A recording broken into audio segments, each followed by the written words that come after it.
Assalamualaikum warahmatullahi wabarakatuh. Perkenalkan, nama saya Dimas, kelas 2D Pendidikan Jasmani, NPM 1921911153 Universitas Siliwangi. Di sini saya akan memaparkan sebuah materi, yaitu pembelajaran ilmu gizi, materi proses pencernaan dan alat pencernaan. Yang pertama yaitu proses pencernaan. Apa itu proses pencernaan? Makanan adalah rangkaian kerja untuk mengubah makanan yang dimakan menjadi bentuk yang lebih sederhana sehingga dapat diresap di usus halus. Zat makanan yang mengalami proses pencernaan di dalam tubuh antara lain karbohidrat, protein, dan lemak.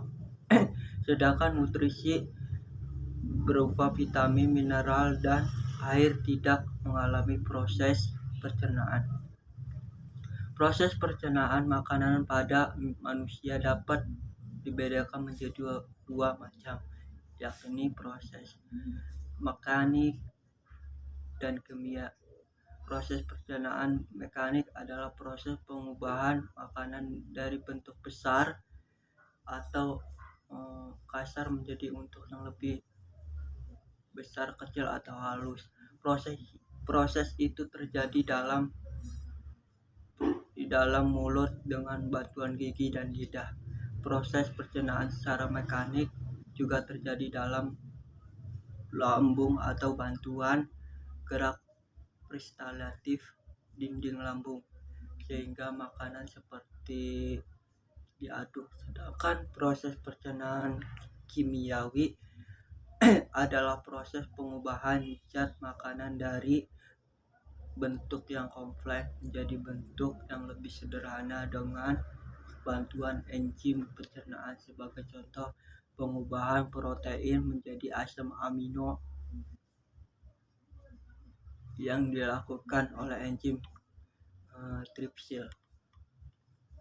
Adapun alat-alat pencernaan. Proses pencernaan makanan pada manusia melibatkan alat-alat pencernaan makanan. Alat-alat pencernaan pada manusia adalah organ-organ tubuh yang berfungsi mencernaan makanan yang dimakan. Pada sistem pencernaan ini, alat-alat pencernaan makanan dapat dibedakan menjadi saluran pencernaan dan kelenjar pencernaan. Saluran manusia memanjang dari mulut sampai halus. Berikut adalah organ yang termasuk saluran pencernaan. Yang pertama yaitu ada 1 mulut, yang kedua kerongkongan, yang ketiga lambung, yang keempat usus halus, yang kelima usus besar, yang keenam anus. Sedangkan kelenjar pencernaan berfungsi menghasilkan enzim-enzim yang membantu proses pencernaan kimiawi. Kelenjar pencernaan manusia antara lain terdiri dari kelenjar air liur, kelenjar getah lambung, hati atau Hemper Frankers, palansir, Klemper, klinik. Berikut organ-organ ini bekerja bersama dalam sistem pencernaan manusia, yaitu mulut. Mulut adalah awal dari saluran pencernaan. Faktanya, proses pencernaan makanan bahkan dimulai sebelum kita menggigit makanan. Hal tersebut terjadi karena kelenjar ludah menjadi aktif saat kita melihat dan mencium hidangan makanan. Setelah mulai makan, mulut baru akan mengunyah makanan menjadi potongan-potongan yang lebih kecil agar mudah dicerna. Air liur pun bercampur dengan makanan untuk mulai memecah menjadi bentuk yang dapat diserap dan digunakan tubuh saat menelan. Lidah bertugas memasukkan makanan ke tenggorokan dan ke kerongkongan. Yang kedua yaitu kerongkongan. Kerongkongan terletak di tenggorokan dekat trakea. Kerongkongan akan menerima makanan dari mulut saat proses menelan. Epiglottis adalah lipatan kecil yang terdapat di tenggorokan saat seseorang menelan untuk mencegah kejadian tersedak. Ketika makanan masuk ke tenggorokan, serangkaian kontraksi otot di dalam kerongkongan yang disebut peristaltik kemudian mengantarkan makanan untuk menuju ke perut. Tetapi pertama-tama otot mirip cincin di bagian bawah kerongkongan yang disebut sphincter esophagus bagian bawah harus rileks terlebih dahulu untuk membiarkan makanan masuk. Yang ketiga, lambung. Lambung adalah organ berongga atau wadah yang terletak di sebelah kaki kiri rongga perut. Lambung sering juga disebut kantong nasi. Fungsi lambung pada dasarnya untuk menyimpan makanan saat sedang dicampur dengan enzim pencernaan.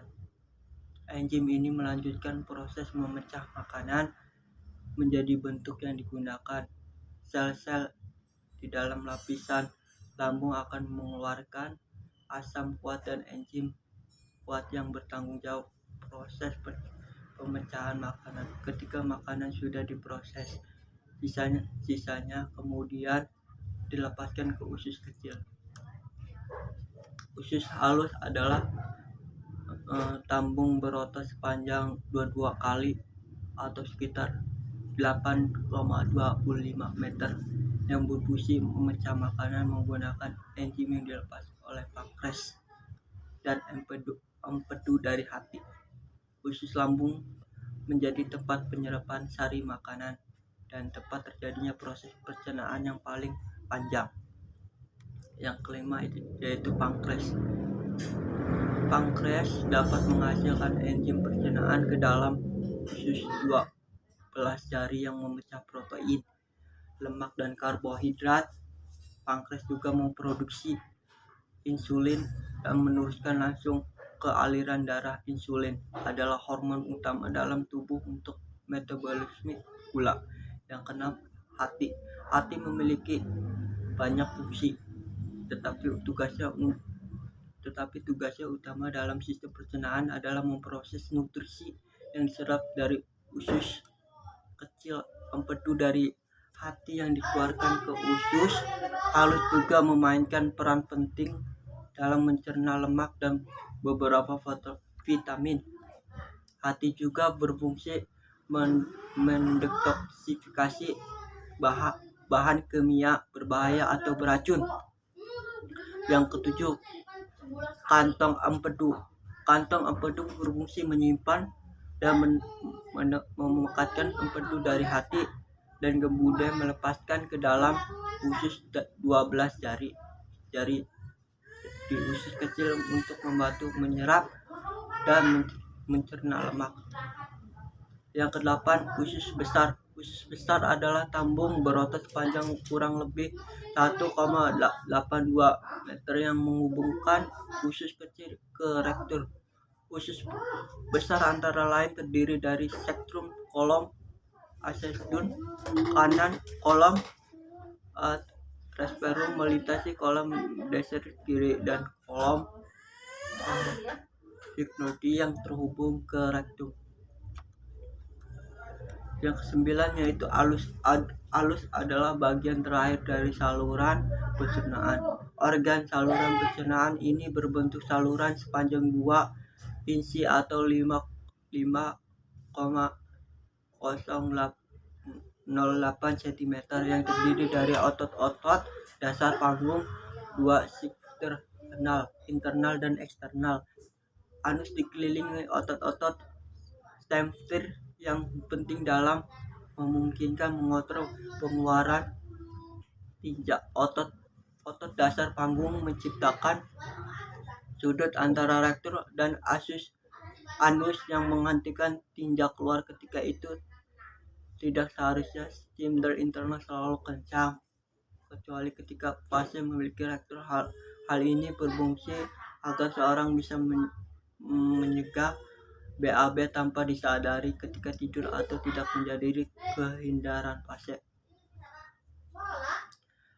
Segitu saja dari penyampaian saya, kurang lebihnya mohon maaf. Assalamualaikum warahmatullahi wabarakatuh.